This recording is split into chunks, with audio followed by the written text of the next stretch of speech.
i estar presents és molt de agrair.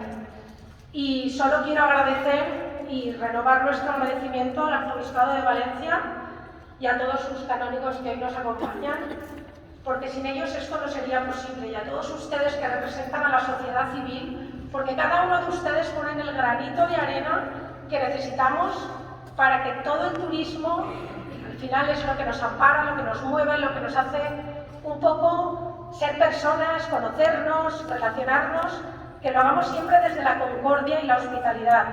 Son tiempos convulsos, pero si todos ponemos nuestro esfuerzo y nuestro granito de arena, y aquí en este elemento unificador que es el Santo Cáliz, llegaremos a conseguir que la paz y la concordia brille en el mundo. Muchísimas gracias a todos por acompañarnos, y tiene la palabra doña Charo Quizano, promotora de iniciativas institucionales de Centro UNESCO Valencia. Muchas gracias.